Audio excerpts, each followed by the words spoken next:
It seems like many students are following the lecture, and many students have completed the homework. The main purpose of the homework is you to read more material regarding the subject.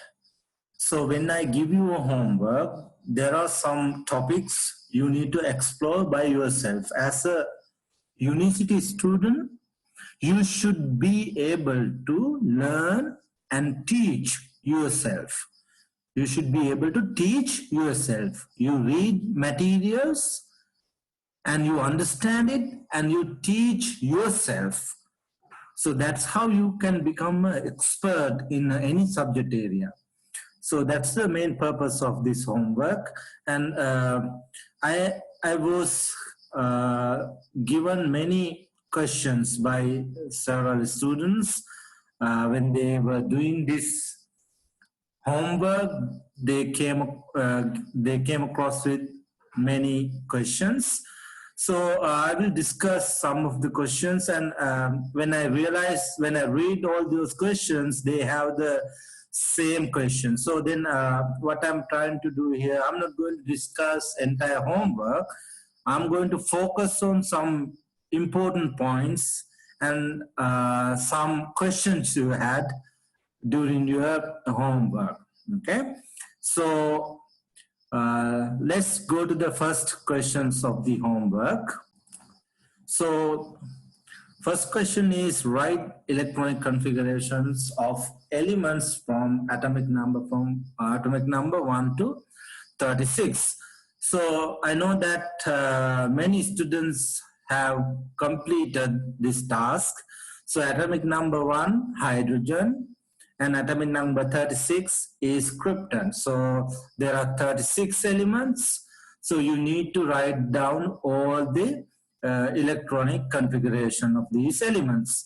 I believe every student must have completed the electronic configuration from hydrogen to argon, which is the 18th element, argon.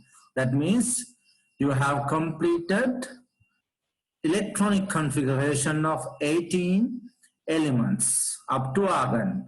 Once you start the electronic configuration writing from potassium to krypton, so now you are going through the D block elements. Now you are going through the D blocks elements. So what is the D block? Scandium, titanium, vanadium, manganese, ferrous, cobalt, nickel, copper, zinc. So when you are going to write this electronic configuration of scandium, titanium, vanadium, now you have a d orbital. Now you have a d orbital. So therefore, what I'm trying to do, I'm trying to discuss the electronic configuration from 19th elements to 36 element, but I'm not going to discuss entire electronic configuration. So I'm focusing the electronic configuration of this row, because electronic configuration of this part and this part is very easy. You just need to fill the electrons according to the Aufbau configuration. So you must have completed that task without having any issue.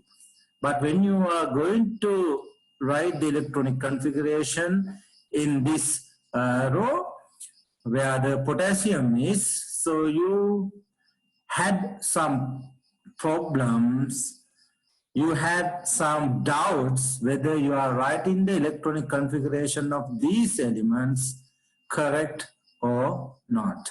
So let's talk about electronic configuration of potassium, calcium, scandium up to krypton. So let's see the first potassium electronic configuration. So potassium atomic number is 19. Atomic number is 19. So that means it has 19 electrons. So when we are going to fill these electrons to the energy levels, So we have 1s2, that's correct. 2s2, correct. 2p6, correct. 3s2, correct. 3p6. So total we have 18 electrons. So then we have 4s1. So there is no any issue with this electronic configuration. So 1s2 to, so we go from 4s1. So there's no any issue with this electronic configuration. So we just use the half-bar electronic configuration. 1s2. Why it is 2? Because the maximum number of electrons can be taken by, s orbital is 2. The maximum number of electron can be occupied by p orbital is 6. So that's why 1s2, 2s2, 2p6, 3s2, 3p6, then 4s1. Right? So then when we go to the next element, which is the calcium,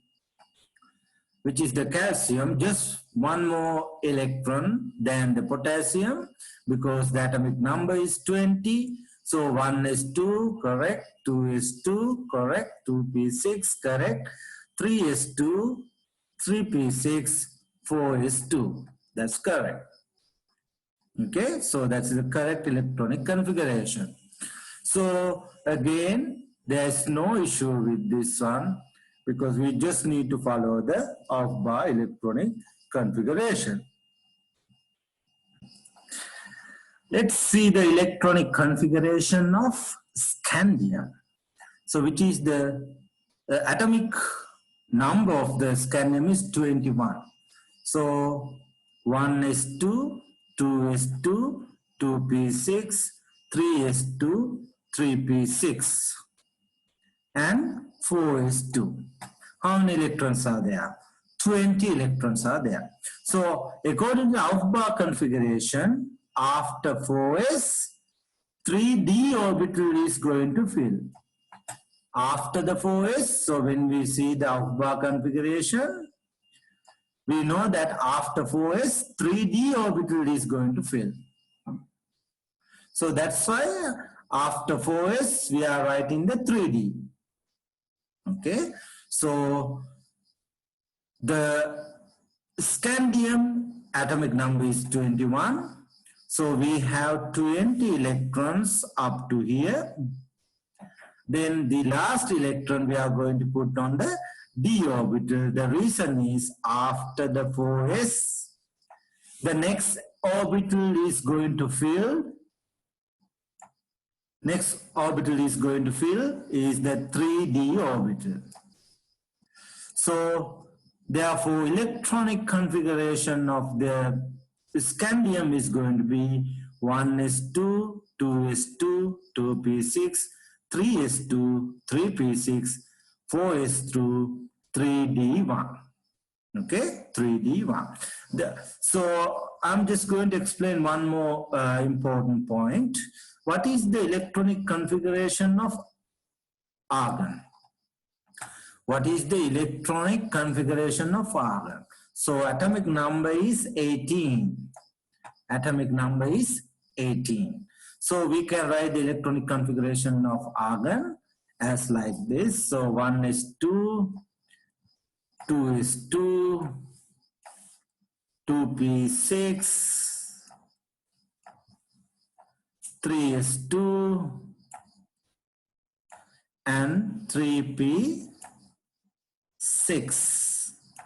So total 18 electron. 1s2, 2s2, 2p6, 10 electron. 3s2, 3p6, 18 electrons. So when we want to abbreviate this electronic configuration, if we want to abbreviation for this electronic configuration, what we can do here, so we can use the argon electronic configuration and we can symbolize it like this. But this is not the full electronic configuration. This is the abbreviated form of the electronic configuration. Okay, abbreviated form, that the short form. So argon's electronic configuration is this one: 1s2, 2s2, 2p6, 3s2, 3p6, total 18 electrons. Therefore, we can abbreviate the potassium electronic configuration like argon electronic configuration followed by valence shell electron. Okay, so argon, that's why some books you can see we have a argon electronic configuration and something like that. That is the abbreviated form. Okay, so full electronic configuration is this one. Clear? Right. So after 4s, once 4s is completely filled, right? So suppose 4s is completely filled, so that is the 4s2. S orbital can maximally take two electrons. S orbital can maximally take 2 electrons. After that, 3d orbital is going to fill. After that, 3d orbital is going to fill. So we have 3d, so we can go from 3d1 to 3d10. Total 10 elements are possible. Total 10 elements are possible. Why? The d orbital is capable of taking maximum 10 electrons. Maximum 10 electrons. So after 4s orbital, 3d orbital is going to fill. Okay, 3d orbital is going to fill. So let's see the scandium electronic configuration again one more time. So we have 21 electrons. Therefore, we know that it has the electronic configuration 1s2, 2s2, 2p6, 3s2, 3p6, 4s2. That is total 20 electrons. Then one more electron is there, therefore it is going to be on the 3d orbital, 3d1. So during our lecture, I have mentioned you stable d orbitals. So stable d electronic configuration. So I have mentioned you d5 and d10 electronic configurations are quite stable than the other electronic configuration. Okay, again remember what I am emphasizing here. D5 and D10 electron configuration, when it is D5 or D10 electronic configuration, those elements are quite stable. Those electronic configuration is quite stable than the other electronic configuration. That is the thing. Okay, D5, D10. So in this case for scandium, we have D1. 3D1. Can we convert this 3D1 into 3D5 or 3D10? Can we convert this D1 configuration into either 3D5 or 3D10? Can we? If we want to convert the d orbital into 3d5, what we have to do here, we have to take electron from 3p and 4s. But when we analyze the electronic configurations, when we analyze the 3p and 4s electronic configurations, at the moment they are completely filled. So this energy cells are completely filled. Therefore, if we are going to put some electrons on the d orbital, what is going to happen?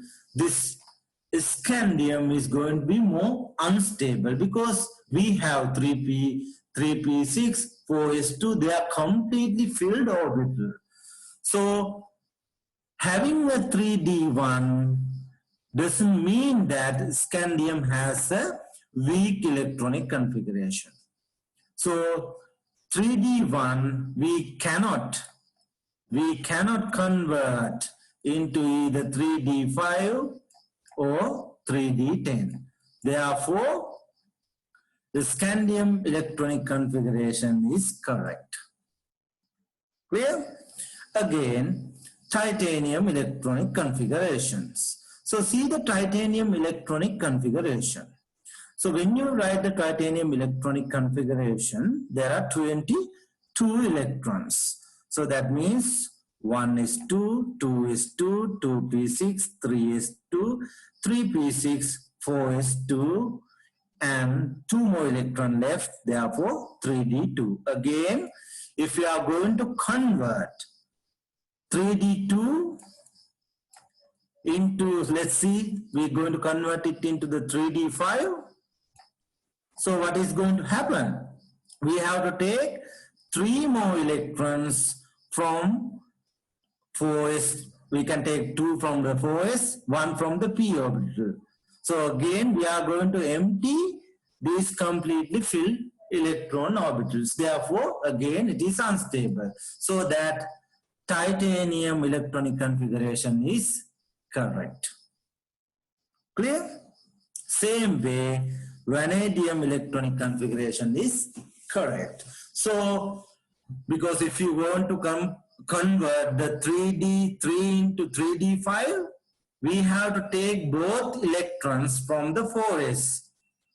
Okay, so 4s2, 3d2 is the vanadium, 3d3 is the vanadium electronic configuration.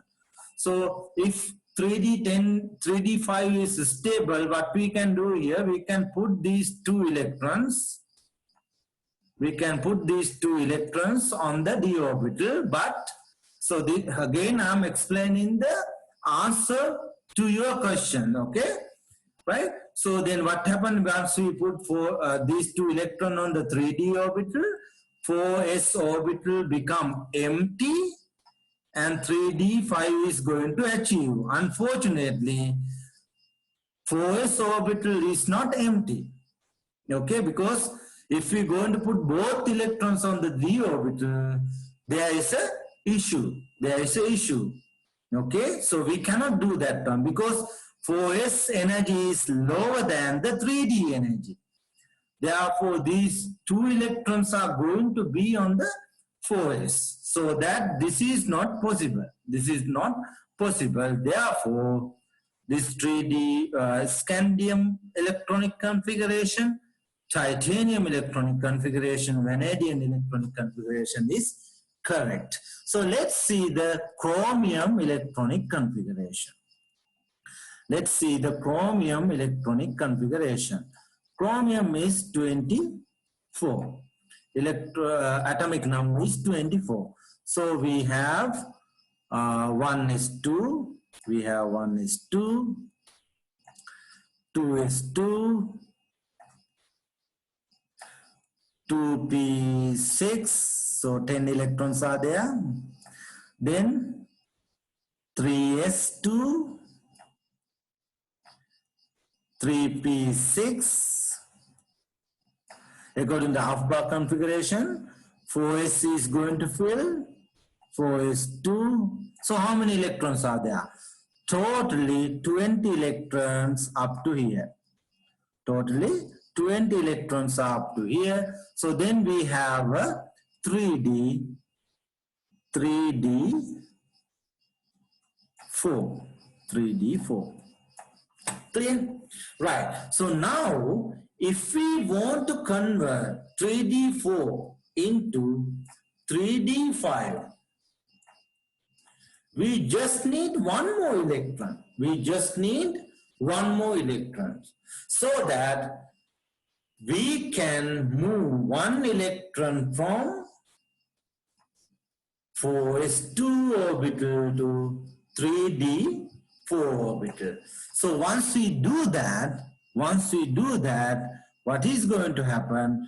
We have 1s2, we have everything up to here, then 4s1, 3d 5. 4s1, 3d 5. So now, when we analyze the electronic configuration, when we analyze both electronic configuration, which is this one and this one, what is going to happen? The second electronic configuration is more stable than this one. Everyone is following what I'm saying? So second electronic configuration is more stable than this one. Therefore, the chromium electronic configurations I can rewrite as 1s2, 2s2. So chromium electronic configuration, I'm going to rewrite the chromium electronic configuration. So 1s2, 2s2, 2p6, 3s2, 3p6, 4s1, then 3d5. So that is the electronic configuration of the chromium. So when we analyze, so let me again take the electronic configuration of the vanadium. Okay, so I'm going to take the electronic configuration of vanadium again, so that I will be able to answer to your questions. Vanadium atomic number is 23. So if I'm going to write the vanadium atom electronic configuration, 1s2, 2s2, 2p6, 10 electrons are there. Then 3s2, 3p6.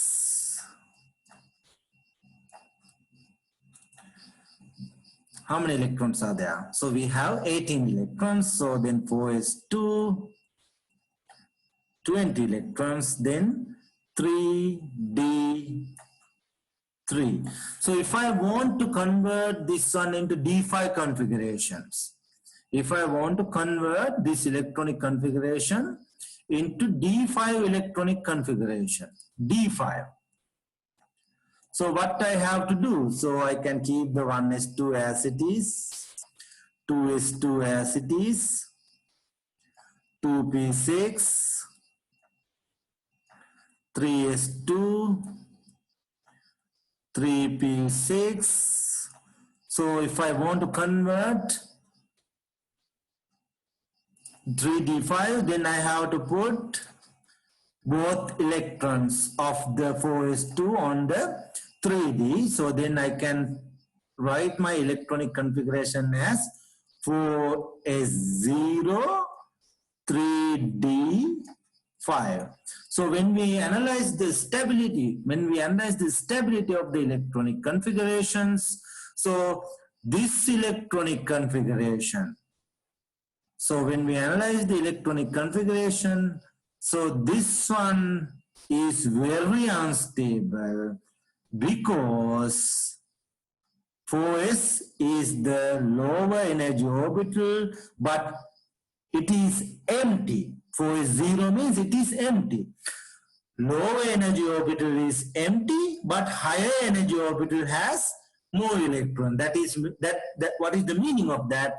This is an excited state atom. In other words, this is an unstable electronic configuration.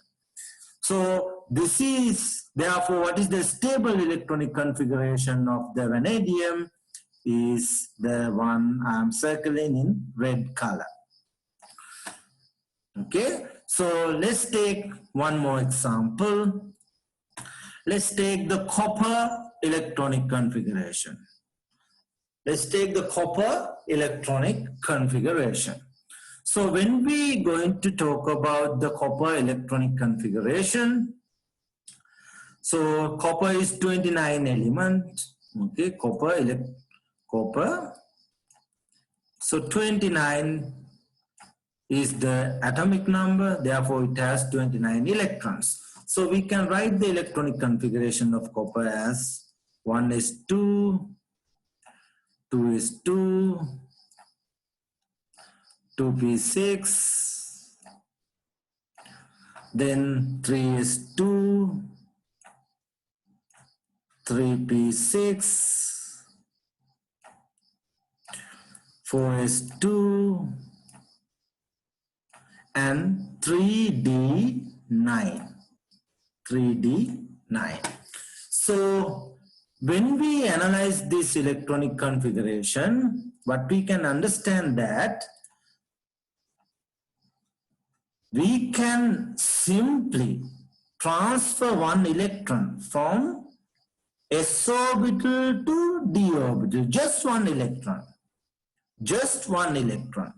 We can transfer just one electron from s orbital to d orbital once we achieve the 3d10 configuration, which is very stable electronic configuration. As a result of that, I can rewrite this electronic configuration as 1 is 2, 2 is 2, 2p6, 3 is 2, 3p6, 4s. Now what I have done, I have transferred one electron from 4s to 3d. Therefore, this is 4s1, 3d10. 4s1, 3d10.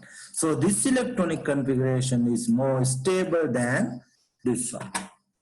Okay, so this is the stable electronic configuration. Stable electronic configuration. So only few elements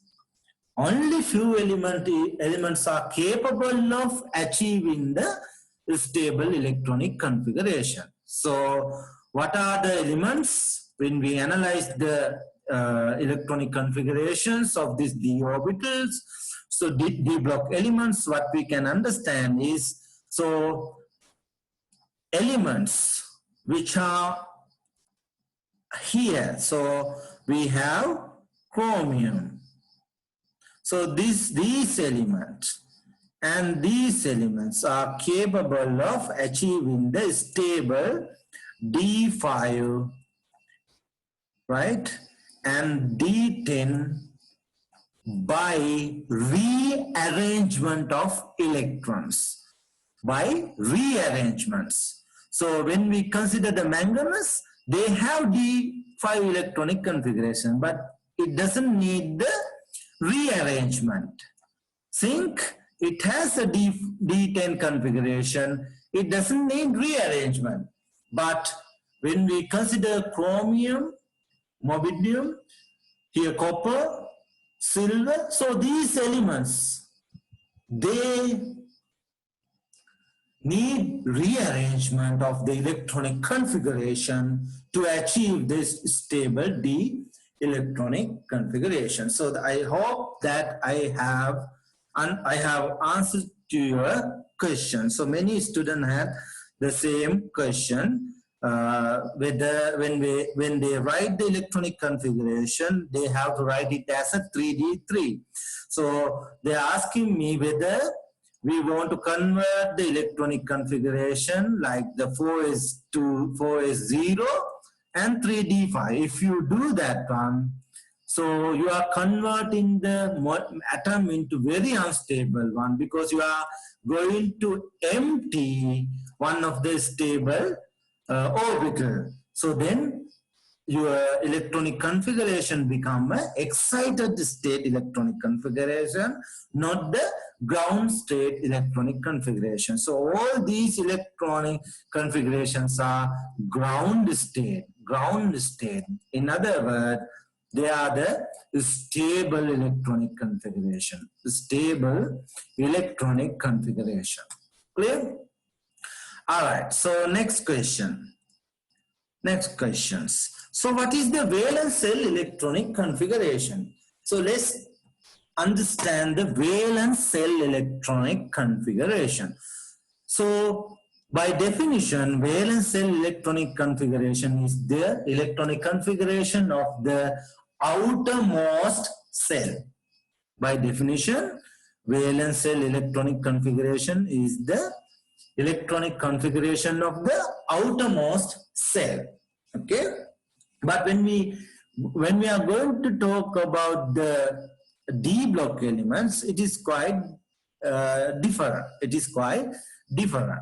So let's try to understand the electronic valence cell electronic valence cell and valence cell electrons. So let's take one example. Let's take the calcium. Let's take another one. What I'm going to do here, I'm going to take the oxygen electronic configuration. Oxygen is number 8. Okay, oxygen is number 8. Oxygen atomic number is number 8. So what we have 1s2, 2s2, 2p4. Right? So here we need to understand the outermost cell. We need to understand the outermost cell. So 1s2, that is the 1 means first energy level, 2s2, 2p4, this is the second energy level. First energy level, second energy level. So second energy level is the outermost cell.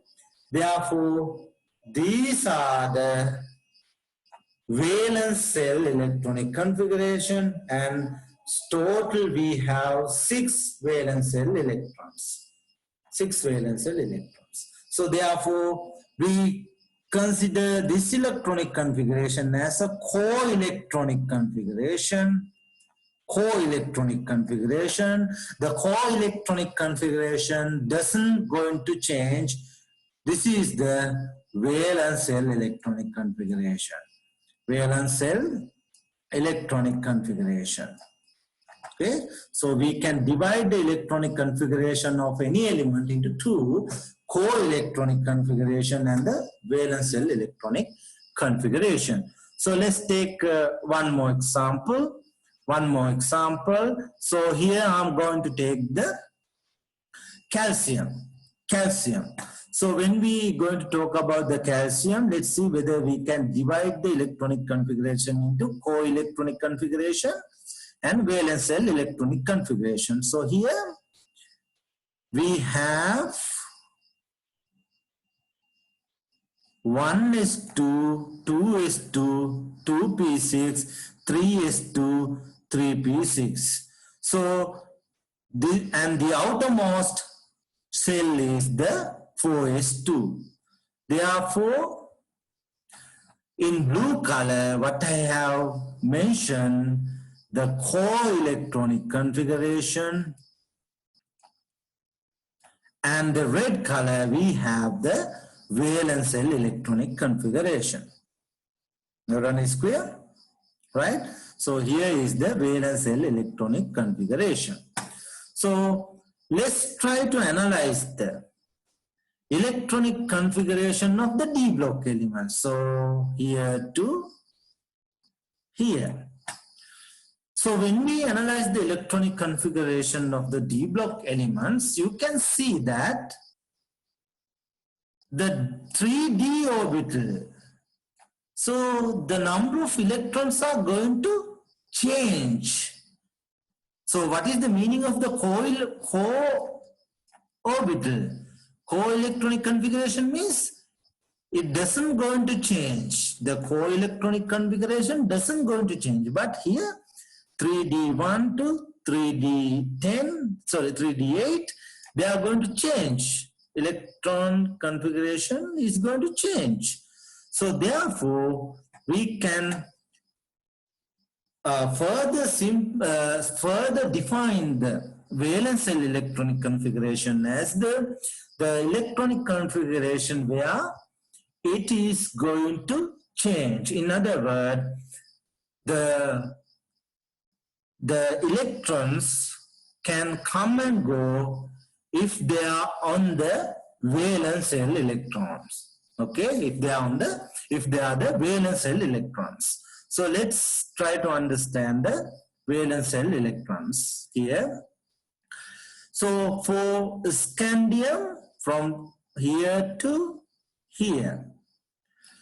So I'm going to highlight the electronic configuration which is common to all the elements in blue. So you can see electronic configuration of any of these elements are not going to change. So therefore, in blue color, what I have the co-electronic configuration. So that I can use the red color to highlight the valence shell electronic configuration. Here is the valence shell electronic configuration. So for d orbital, for d block elements, here we have the scandium to zinc, we have 4s and 3d. These are the valence shell electronic configuration. Valence shell electronic configuration. Everyone is clear? So when we further analyze the co-electronic configuration, what is the electronic configuration of argon? So argon electronic configuration is 1s2, 2s2, 2p6, 3s2, 3p6. So in other words, when we abbreviate one of these electronic configuration, we are using the co-electronic configuration. So always co-electronic configuration it is equals to the electronic configuration of the noble gas. What are the noble gases we have?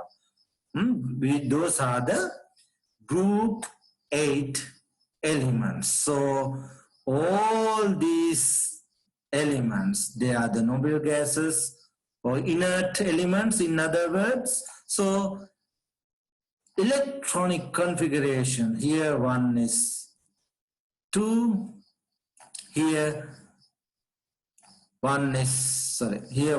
is 2, 2p6, likewise. So those are the co-electronic configuration, and the rest of them are become a valence shell electronic configuration. In other words, co-electronic configuration for the elements in the second row, co-electronic configuration of the elements in the second row is the electronic configuration of the helium, which is 1s2. Then co-electronic configuration of the elements in the third row is the electronic configuration of the neon, 2s2, 2p6. Likewise, it's keep going. Okay, so I hope you understand that. I'm going to take one more example to elaborate what I have mentioned here. Okay, helium's electronic configuration. Let's take the helium's electronic configuration. Helium's electronic configuration, atomic number is 2, therefore electronic configuration is 2. This is the stable electronic configuration, which is the electronic configuration of the helium, in other words, inert gas. So if you want to get the electronic configuration of the lithium, let's take the lithium, next element. So lithium is the third element. So lithium is the third element, therefore it has 3 electrons. So I can write the electronic configuration of lithium as 1s2, 2s1. So what is the co-electronic configuration? Here is the co-electronic configuration, and the one I'm going to circle here, this is the valence shell electronic configuration of the lithium. Okay, valence shell. So what is the importance of this valence shell? What is the importance of valence shell? So all the reactions all the chemical reactions are determined by valence shell electrons. Okay, so valence shell electrons are responsible for all the chemical reactions. If there is a chemical reaction going to occur, so valence shell electrons are involved. Okay, valence shell electrons are involved. So I will further elaborate what I have mentioned. So next question is the group elements according to the electronic valence shell electronic configuration. Here what I want you to understand the groups of the periodic table. Groups of the periodic table. So I hope you were able to write the electronic configuration of all 36 elements. If you have done it, now when you categorize these elements according to the valence shell electronic configuration, you must have understand. So these elements, they have the same pattern. So all the elements here, the valence shell electronic configuration is NS1. That means N is the principal quantum number, whether it is a 1s1, 2s1, likewise 1s1, 2s1, 3s1, 4s1, it keeps down when we have the 1s1, 2s1, 3s1, 4s1, likewise it keeps going down. Okay, but overall we can understand the first group, they have a NS1. Then the second group, it has a NS2, right? So overall, we can categorize both groups as a S block element, S block element, S block element. Why? The last electron is going to fill onto the S orbital, S block elements. So when you analyze the valence shell electronic configuration of these elements, you can identify that the last electron is going to fill to the p orbital. Therefore, we call this category, this one, we call this group as a p block element. P block element. The last electron is going to fill to the d orbital in this case. So we call this one as a d block element. D block element.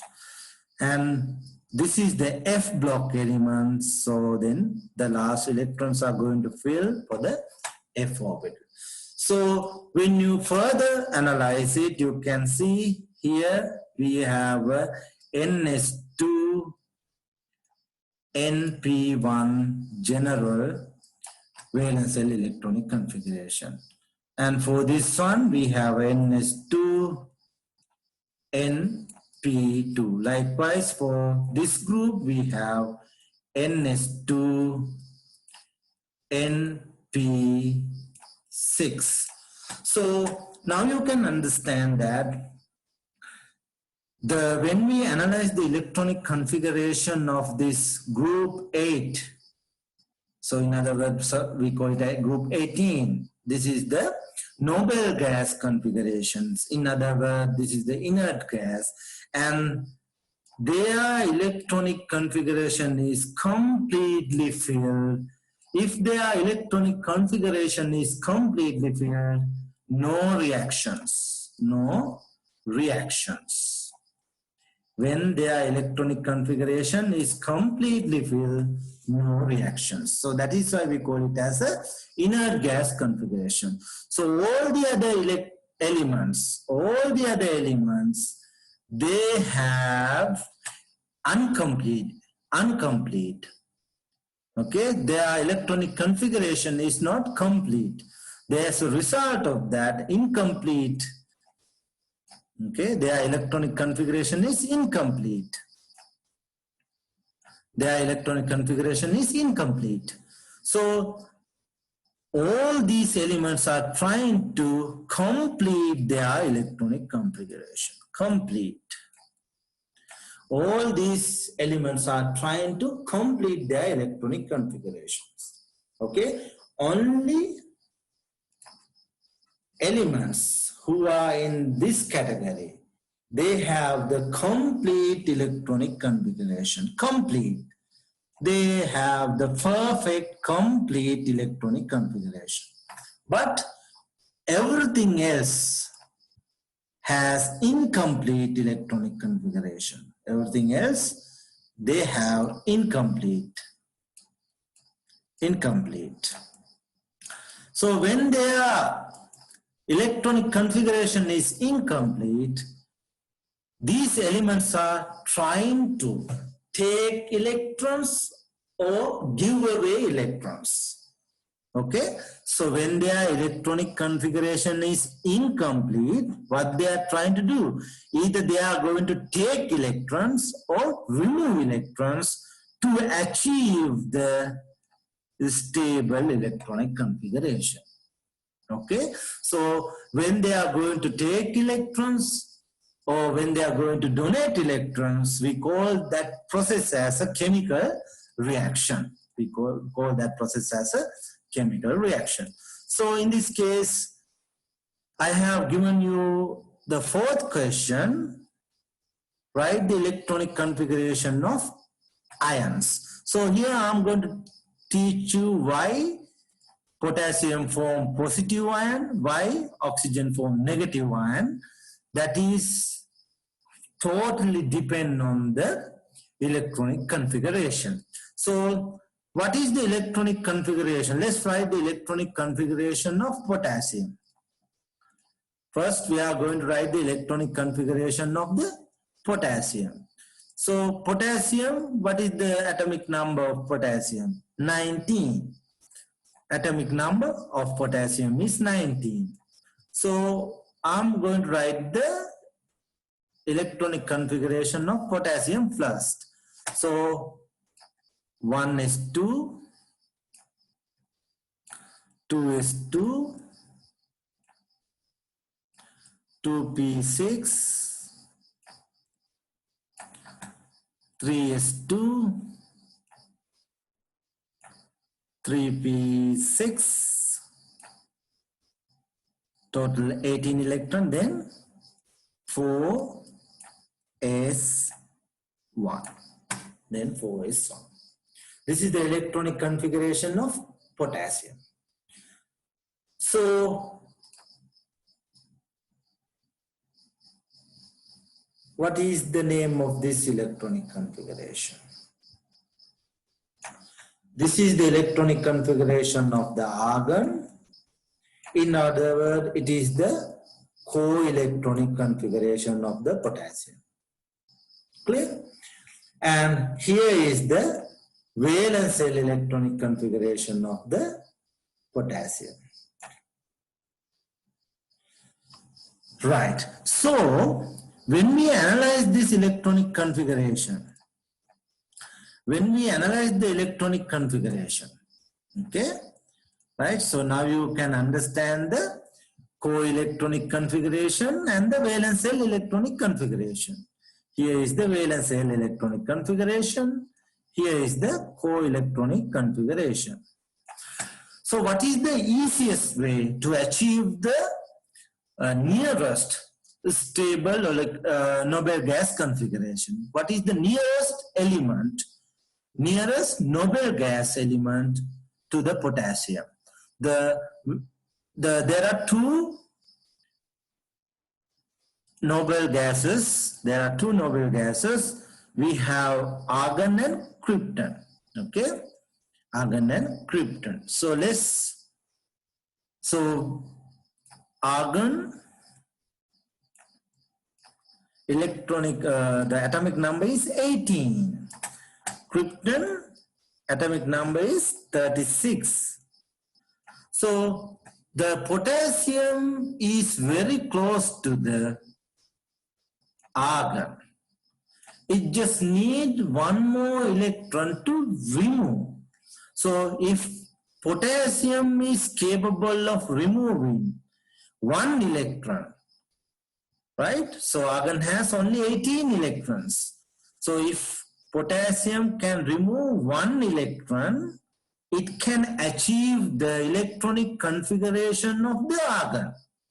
It can achieve the electronic configuration of the argon.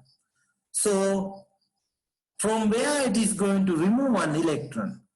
So 4s is the outermost orbital. 4s is the outermost orbital. Therefore, it is easy to remove an electron from orbital far away from the nucleus. 4s is the orbital which is far away from the nucleus. Therefore, this electron, it has only one electron, so that potassium can easily remove this electron to achieve the argon electronic configuration. So now, once potassium is removed, so potassium is going to remove one electron. So I can rewrite the electronic configuration of the potassium as a 1s2, 2s2, 2p6, 3s2,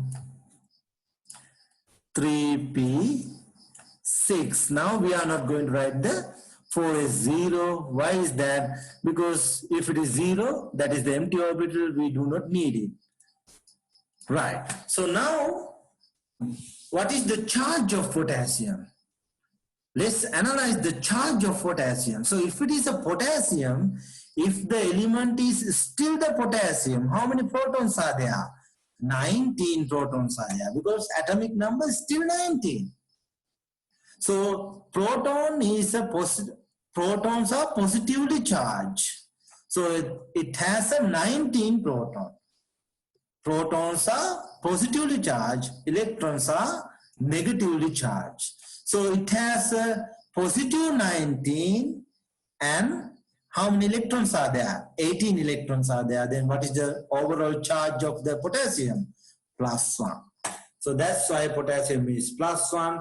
So here is the electronic configuration of the potassium plus, which is equal to the electronic configuration of the argon. So the reason of removing one electron from the potassium is to achieve the stable noble gas electronic configuration.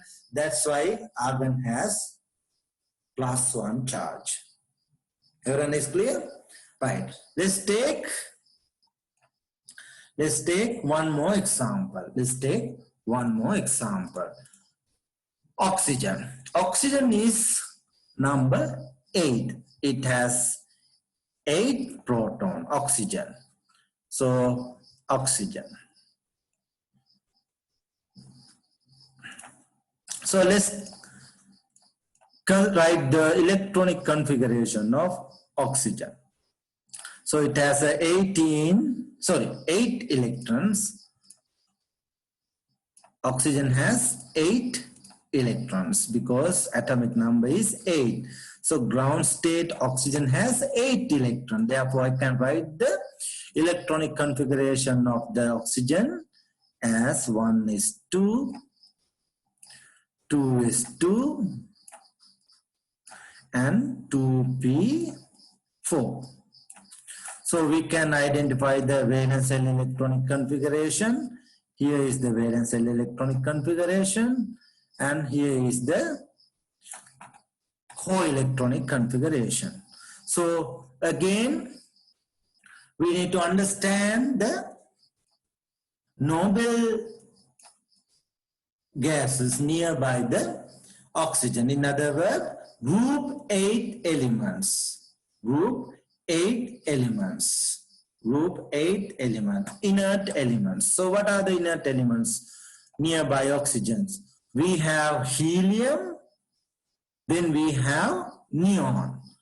Helium and neons are the nearest element for the oxygen. So helium, neon. Helium electronic configuration is 1s2. Neon's electronic configuration is 1s2, 2s2, 2p6. So if oxygen needs to achieve the helium's configuration, so it has to remove 6 electrons. So it has to remove all these 6 electrons. Removing 6 electrons is not easy, therefore it is not possible. So that oxygen is not going to achieve the helium's electronic configuration. So what is the other 8 group element near oxygen is neon. So in order to achieve the neon solid electronic configuration, it just needs 2 more electrons. It needs to add 2 more electrons. So when we add 2 more electrons to the 2p orbital of the oxygen, it is capable of achieving the noble gas electronic configuration, neon solid electronic configuration. So that I can rewrite the electronic configuration of oxygen when it takes 2 electrons as 1s2, 2s2, and 2p6. Now you can see these 2 electronic configurations are identical. So oxygen has achieved the neon's stable electronic configuration by taking 2 electrons, so that oxygen has only 8 protons. Once it takes 2 electrons, it has 10 electrons. Therefore, the charge of oxygen is 2 minus. Charge of oxygen is 2 minus. Clear? So this is how positive and negative ions are formed, and this is how you are going to write the electronic configuration of the ions. Let's take interesting example. I'm going to take the chromium. Okay, I'm going to take chromium. Let's write the chromium's electronic configuration. Chromium is 24th element. So chromium, so its atomic number is 24. Let's try to write the electronic configuration of the chromium. 1s2, 2s2, 2p6, 3s2, 3p6, 4s2. So 20 electrons are there, then 3d4. Is it correct? Is it correct? No, we need to rearrange it. We need to rearrange it, because just by removing 1 electron from 4s to 3d, we can achieve the stable electronic configuration. Right? So just by removing 1 electron from 4s to 3d, I can achieve the stable electronic configuration, so that the actual electronic configuration of the chromium is 4s1, 3d5. 4s1, 3d5. So this is the chromium's electronic configuration. So let's write the electronic configuration of chromium 3 plus. What is the meaning of the chromium 3 plus? That means plus charge means removing electrons. So we have to remove, how many electrons we have to remove? We have to remove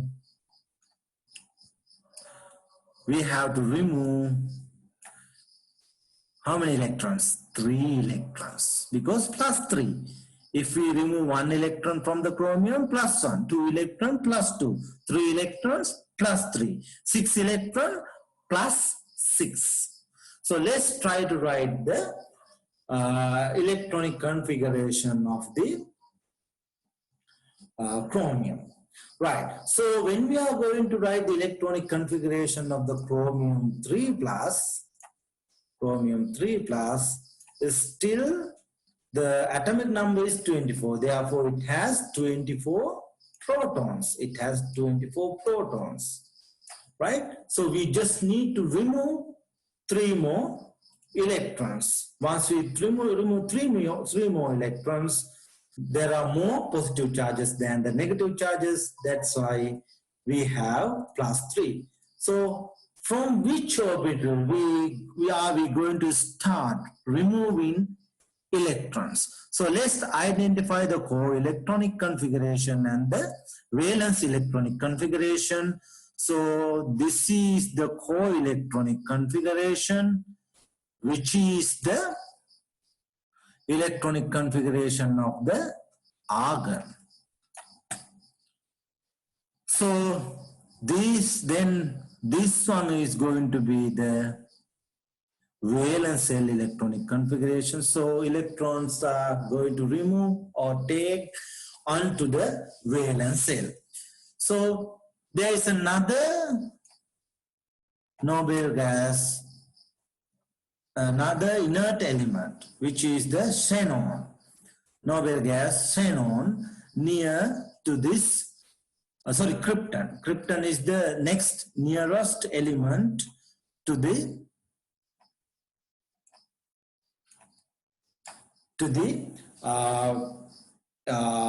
chromium. However, the krypton's electronic configuration has 4s2, 3d10, and 4p6. So total, how many electrons it requires? It requires a large number of electrons to achieve chromium to krypton. Therefore, this path is not possible. As a result of that, chromium is trying to achieve the argon electronic configuration. However, what is the beauty of the DO block elements? They are capable of generating multiple oxidation state, multiple positive charges. Okay, multiple positive charges.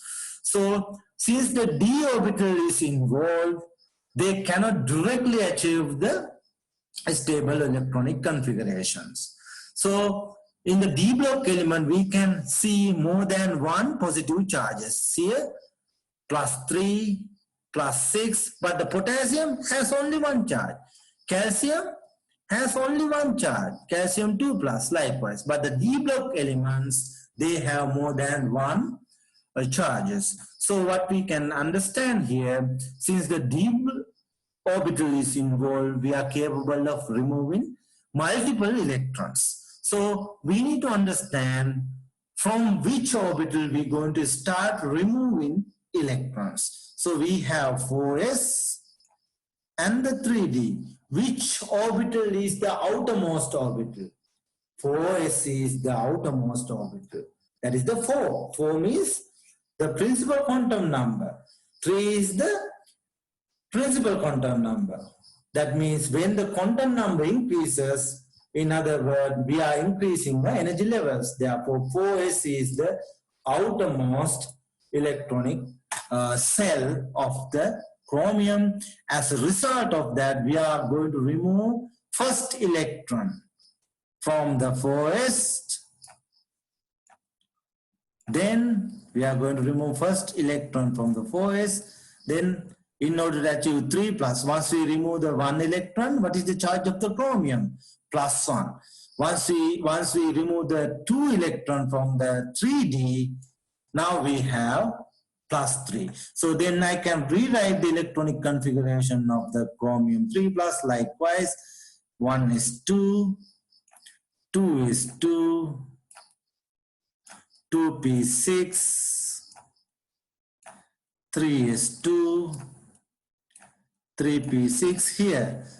You can clearly understand there is nothing has happened to this electronic configuration. That's why we call it as a co-electronic configuration. In other words, inert gas electronic configuration, noble gas electronic configuration, because they won't react, they won't change their electronic configuration. If they change the electronic configuration, that is the chemical reaction. So now we have 4s0 and 3d3. 4 is 0 and 3d3. So we do not need to write the 4 is 0. So what is the electronic configuration of the chromium 3 plus? Or in this case, when you are going to explain the electronic configuration of chromium 3 plus, it is better to keep the 4 as 0 so that it will explain that you have understand the sequence of removing electrons. Okay, right. Let's try to write the electronic configuration of the chromium 6 plus. Okay, chromium 6 plus. Right, so I'm going to write the electronic configuration of the chromium 6 plus. Chromium 6 plus. So let's see whether you are capable of writing the electronic configuration of chromium 6 plus. So if it is 6 plus, how many electrons I have to remove? If it is 6 plus, I have to remove 6 electrons. So if chromium is 6 plus, I have to remove 6 electrons. So these are the 6 electrons because those are the electrons are on the valence shell. So I have to remove all these electrons, all the 6 electrons I have to remove so that we have a 3d 0, 4 is 0, 3d 0, 4 is 0. So you do not need to write the 3d 0, 4 is 0 because they don't have any electrons. In other words, once the chromium is chromium 6 plus, it is capable of achieving the argon electronic configuration. Argon electronic configuration. So can chromium have +7? Chromium +7. So this is a question for you. Can chromium has +7 ion? These are called oxidation states. Okay, these are called oxidation states. So can chromium has +7 oxidation state? This is a question for you guys. So try to understand, try to think whether chromium is capable of achieving the +7 oxidation state. Okay, right. So likewise, you guys can rewrite the electronic configuration of all these atoms, all these ions, and try to understand why they are going to remove electrons and why they are going to take electrons. So this is mainly depend on their stable electronic configuration. In other words, elements are going to react to achieve the stable electronic configuration. So during the chemical bonding process, I'm going to further explain this one. For an example, let's take very simple molecule, 1 oxygen atom and 2 hydrogen atom. What is this molecule? H2O.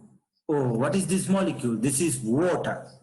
This is water. So what is the electronic configuration of the oxygen? What is the electronic configuration of the hydrogen?